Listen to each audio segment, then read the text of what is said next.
we understand, or most people, I would think, have or should have read the Willie Lynch letter. Why are, in your question, are we going to fall for it again? Yeah. Well, people are comfortable now. A lot of times, think about it. When you're comfortable, things the one thing that you don't want to happen is things creeping in. Change. To be uncomfortable anymore. Change.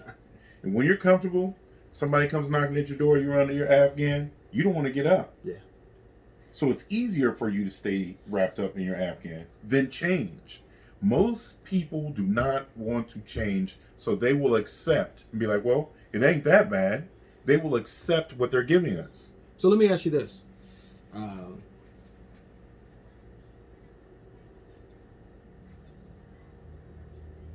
Does that mean there's no hope? No. Doesn't Meaning, mean that at all. I say that to say, you're right, there's a lot of people comfortable. Mm-hmm. Therefore, they don't want to ruffle no feathers. Don't rock the boat. But it's going to take ruffling of some feathers for change. It's going to take some agitation in the wash to make the machine work, clean the clothes. And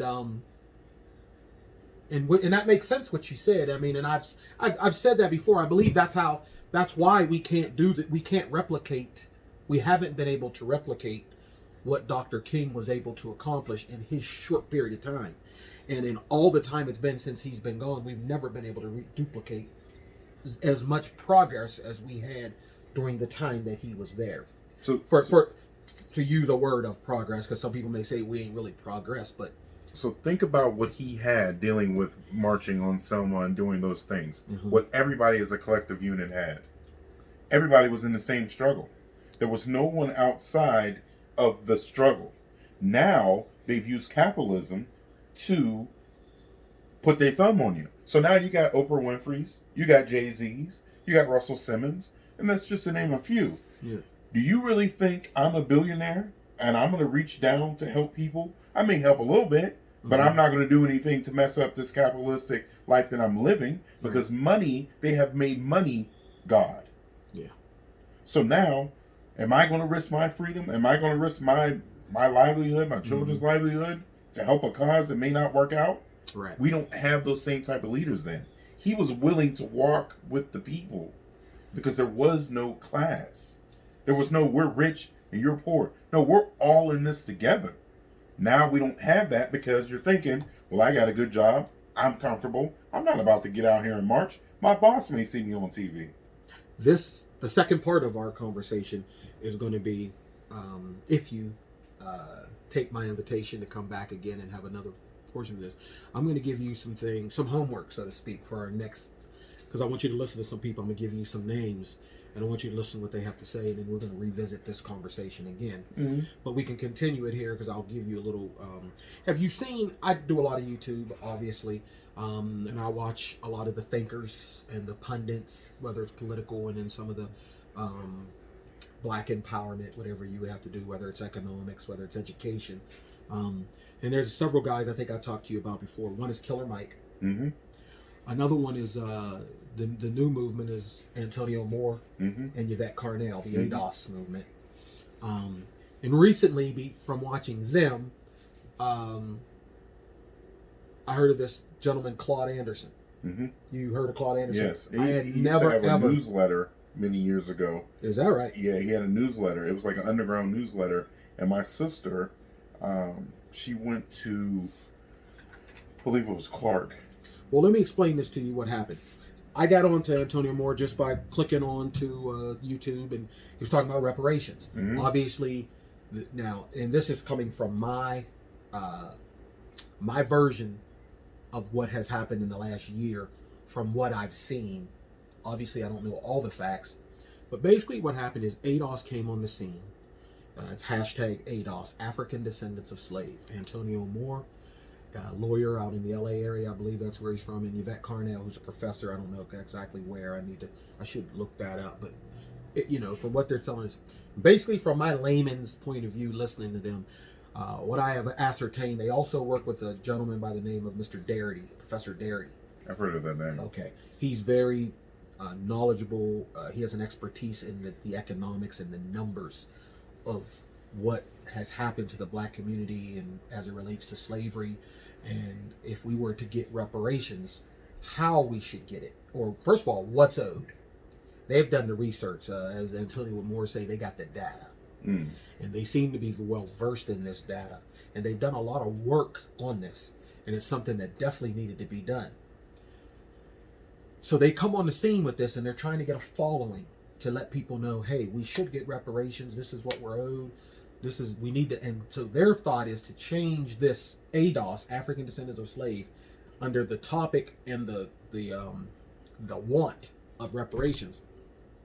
In order to get it done, we have to turn this political, meaning we have to be able to get this into politics, into politicians. We have to get laws changed. Small group. So how they came on the scene from me watching them and where I'm going with this is, I don't know if you ever watch MSNBC. Mm-hmm. You ever heard of A.M. Joy? Yeah. Okay, the black lady on there. She had another black woman on there. Now this is in the midst of all the stuff that was during this time, say 2-3 years ago, when the stuff was going on about whether or not Russia influenced the election. And when it came out with Facebook and all that, it showed some of the ways they were doing it. They were using these bots on the computer. And if you were someone that hated Trump or liked Trump or whatever, they would manipulate so you could see only certain things. Or they would put hashtag I hate Trump all over an area, and if you join it, you think you're joining this group when it's only a computer generating this. Okay. Again, I'm not technical enough to know how that worked, but that's what was going on. So the term bot is what I wanted to try to articulate. So this woman, this other black lady, came on to A.M. Joy and started talking about different things about how this is being done. And however she mentioned it, she said that just like this new one coming up, it's hashtag ADOS. That's a Russian bot. That's the Russian trying to manipulate. And the reason she said it's the Russians, and we're on MSNBC, is because ADOS had said some things about Kamala Harris. And they were saying she shouldn't get the nomination because of her being a prosecutor and she has not done anything for blacks or what have you. And I'm just paraphrasing some of the things that could have been said. I don't know the exact verbiage that Antonio or Yvette used against her, but they was questioning whether or not she should be something that all blacks should go to. And so when she said this, it makes it look like their uprising, their group, their following is not true. You can't join that because it's just a Russian bot. So it'd be like me if you were on there, or even this show, and they say, "Oh, that peace, knowledge, and wisdom isn't a true person," and the people that's following, it's not really people; those are bots. Okay, so that discredits their group. So rightfully, they're up in arms. Now, what happens? They come on, they have a show, on YouTube. I watch the next one, and it's basically they're killing A.M. Joy for having whoever this is on and for her spreading that. What her purpose for allowing that to happen without knowing that that woman is lying, they're saying as a journalist she should have researched. And like he's saying, it wouldn't be easy to see us on YouTube and see me as a real person and call and want to interview me to combat what she's saying. But when you come at somebody, like if that was you that put it, I said, that Stefan don't know what he's talking about. See, the reason he don't know what he's talking about is because his wife is white, so he really don't care about black. Now, you coming back. So now we can't talk at all. Okay, that's where I'm going with this. And that has done in different ways. You ever heard of Angela Rye? Mm-hmm. She's a cocking head for CNN, black girl, knows her stuff. She has a history in the civil rights movement with Jesse and those guys. She was under their tutelage coming up, learning her stuff. She knows her facts and things like that. She's a political person. Somehow she's made some references to reparations. I believe this is how it started. And she was saying, well, we don't necessarily need reparations to some extent. Now, I'm not only paraphrasing what I think she said. It caused them to clap back at her. Now, not to be too long, but where this gets dicey is that they are clapping back at these people. And part of the things they're saying is, for instance, Barack Obama made the statement that we shouldn't get reparations, we should just get policies. ADOS's retort to him is saying, why would he want reparations? Why would he have a passion for reparation when he's not ADOS? ADOS stands for African Descendants of Slaves, obviously. He's not an African descendant of slaves. See, his dad was Kenyan. His mom was white. He's never been a slave, and his people was never a slave in America. So of course he don't want it. Why? So what they're saying is, why are you speaking about reparations? He doesn't have an interest. And they're saying they need to be the one speaking on this because they got the data, they've done the history, and somebody who is ADOS should be the one speaking for this. And so when Angela Rye said it, there was a question about her ethnicity, and I think she has some type of either Cuban or it's some other type of nationality. I think on her father's side or something. Now I think it came out when it was researched that she does have some ADOS. It could be her mother could be half, and it could be her dad could be African American, and his dad his dad's dad was a slave. Okay. So that's the thing. But the point of where I'm bringing this to is now I start listening to ADOS. I really like the things they're saying. I like Angela Rye. Whenever she says it, she's talking for black people, and she says what she needs to be saying. AM Joy's on MNBC. There's not that many black journalists on it. She has her own show. Normally, she's at least progressive. She's at least liberal, and that's what I am. And so why do we have to be fighting? Now, lately what has happened, they start mentioning Claude Anderson had made a statement that the people doing reparations now don't know what they're talking about, and anything that they did get, they got from me because I've been doing this since 1980, whatever. Now, he's right that he's been doing it since then. I don't know if he's right that they got the information from him. They're saying, no, we got this from the data we did. Now, it's not to mention that anytime, like even me, I'm down with ADOS right now, and most of I don't know a lot of information. I believe what Antonio Moore and them guys are saying, and they say the data. I believe that data. They say where they got it from. I just believe that's the true data. But if I decided to do something and somebody said, Mac don't know what he's talking about, well, I know enough to know that they knew what they were talking about. No, I didn't do the research. So that's not a big deal. But what has happened is, I guess, like you said, you know of Mr. Dr. Claude Anderson. So when they clapped at Mr. Claude Anderson, other people who followed him clapped back at them. The problem is they all want the same thing. They want reparations. Why are we going against each other? So to that little bit of cryptic type analysis of what I'm saying, you say what? Where would you, how could you, if you was able to get them guys in a room? It's just like... Would you browbeat them and tell them? No, it's just like you were saying, or we were saying earlier, crabs in a barrel. But why do you even think crabs shouldn't even be in a barrel? Yeah. So we want the same thing. We're trying to get out. So if we want the same thing, we're just using different vehicles in which to get to that same point. Right. Why wouldn't we have a conversation and say, and it's about respect. It's about having an actual dialogue. The shortest distance between two people is communication. And I'm gonna bring this in, and I hate to bring it in, but I'm almost positive that it's what it is.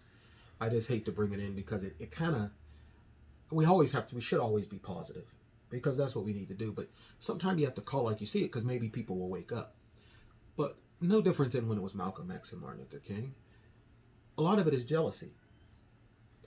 A lot of it is, and I understand because I wanted to so bad to try to communicate with them guys, but I'm just me. But I want to communicate with them like, why you got to come so hard down on a sister or a brother? Just because they said this. Yeah, they was downing you a little bit, but they don't really know you personally. Contact them and say, hey, let me school you a little bit here. This is actually where we're coming from. And then if you've schooled them and they do understand and they know you're real, like for instance, AM Joy, or because see that's a big deal because what they're saying with ADOS is everything they say about the reparations stuff and what they're doing is fact. And what they're saying is there's about 38 million black people in America, but only 22 million of them are ADOS. So if we do get reparations, which most people think we ain't going to get anyway, but if we do get them and it's 15 trillion, which is around, I believe, I don't know for sure, I can't remember the actual number, but I believe 15 trillion is what they're trying to say is what we should be getting. Whereas, for instance, Marianne Williamson said 500 billion or something. And they're saying she's way off. But at least she's even willing to have the conversation to say, because she said something that nobody else has said that was the best. She says, well, first of all, it wouldn't be me that would decide it. Black people should decide how much they're owed and how it should be gotten. So she's willing to do that as president to say, hey, this is going to be the committee and it's going to be people who know something about this that's going to decide. But anyway, what he's saying is that let's just say if there's 38 million blacks in America, the average person might say, okay, you got to split, let's just say 38 trillion, 38 ways. That means 38 million people would get however much, 100,000 or a million, or I don't know the math. I mean, whereas he's saying no, 22 million should split that 38 trillion, which makes a big difference. Huge difference. Yeah, and it's right.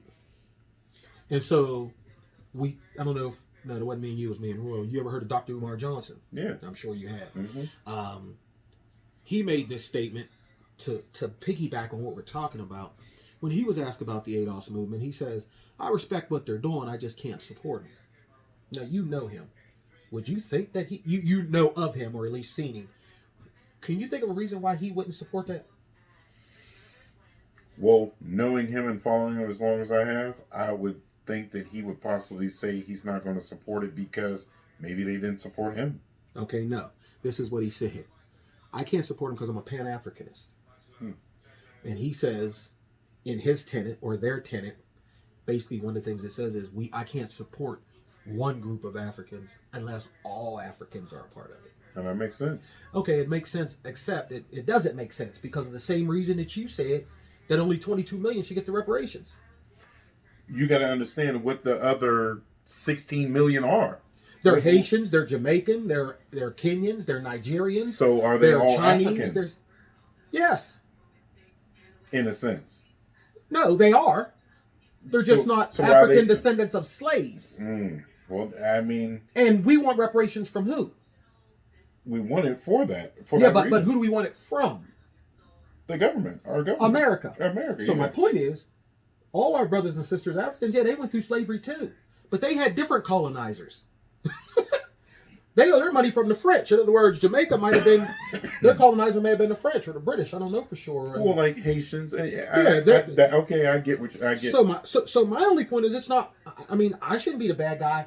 Like, I got to give all my money to you when you didn't grow up in Ohio and they was treating us all bad, and now they finally decide after years and years and years to give Ohio blacks the money that they own. Now you come from Chicago all big and bad and think you need some of my money? Like, what's that got to do? We still brothers, but this ain't your money. Now, I don't know what they did in Chicago. Now, because I'm sure if they gave you your money in Illinois, you wouldn't be wanting everybody from black that's in Ohio to come to Illinois to get some of that money, would you? It wouldn't be our money. It wouldn't be your money. That's not even hard to figure out. And my point is, so again, what I'm saying is that it's an easy fix. Just to understand what we're talking about. There's no use to get upset unless you say if you might say, "No, I think I should get some of it too."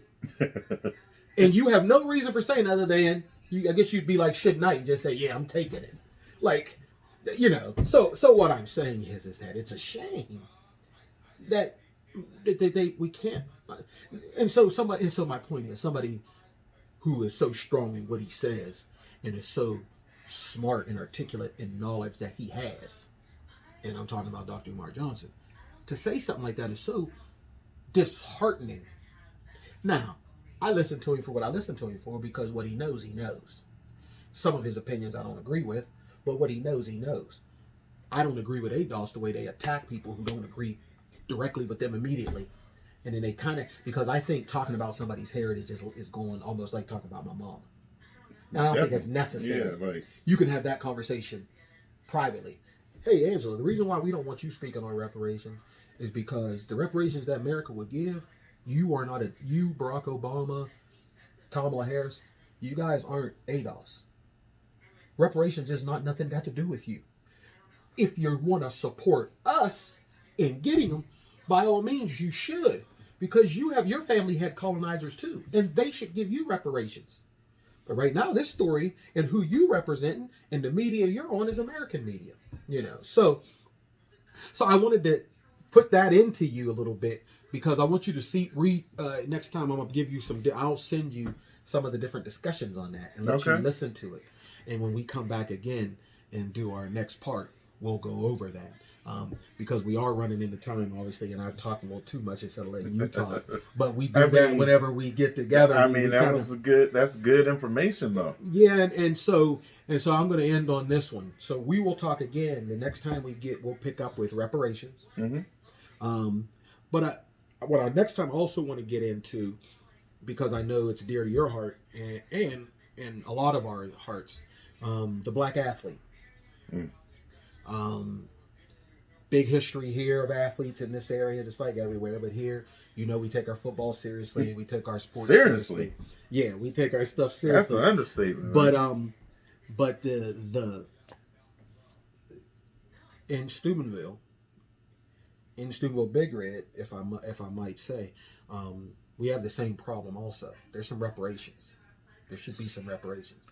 And me myself personally, I would be willing to have my preparations come in the future, meaning I don't want anything for it. And when I say me, I wouldn't be necessarily, it would be me too, because I played sports and I gave my blood, sweat, and tears. I've supported my son who gave his blood, sweat, and tears to that program, our program.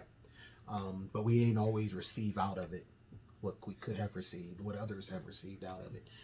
But what I would like to see is in the future, I would like to say, acknowledge that. So now in the future, do it right for those that's in there now and those that will be coming.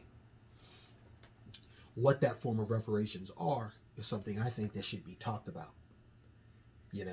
and that could be something we can pick up on. So we're going to talk a little bit about that, about maybe players being played as far as NCAA and things like that. We'll get into that. That's a deep one there, Matt. Well, it is. And so we'll unpack it. You know what I mean? We got to see how we feel about it. The other one that I wanted to talk to you about, and I think I lost it in the translation, but we'll get together and go over some of those things. The Byron Allen situation. Okay. If you're familiar with it. When he was trying to buy the television television station. Well, and he has bought them, and what he's doing is he's suing Comcast because Comcast is not giving the black-owned stations the money they're giving the other stations. Right. Therefore, it's harder for them to get good content because they don't have the money to do the things. We'll unpack that a little bit. I want to go over that a little bit with you. And so what I'd like to do is end by just seeing if you have any thoughts on Black History Month coming up, and what do you think should happen? Any suggestions for Black History Month? How you feel about Black History Month and how it relates to the Black community? Well, I believe each one should teach one. Okay. You have knowledge. This other brothers with knowledge. I think there's a lot of young youth. Yeah. Just based on, and I got to talk to Jet, and I believe it was at your party about that, and I love what he was doing. I was unable to attend. I was upset. Peyton had a training. We couldn't go. Right. I really wanted to be there. Just to be there to support, because I love what he's doing. Yes. Because the youth are the future. Yes. That being said, Black History Month, I feel as though, and that's why I'm so engaged with my son, because my dad, he was engaged, but my dad would say athletes are gym shoe creepers. I'll never be a gym shoe creeper. Like, if you see my dad right now, he probably have on some Stacey Adams. Like, he's always clean. He never was into that ever. Right. So playing sports was kind of like blasphemy for him. Okay. But my uncles did, and I was good, so that's what happened. But here in Steubenville, a lot of kids have this notion of all those kids that play for the Tigers or Broncos now, all they want to do is put that S on their helmet. Yes. So if we can associate you thinking you made it by putting that S on your helmet, there's a lot of other ways that you can be a productive, citizen or whatever, man first in this community.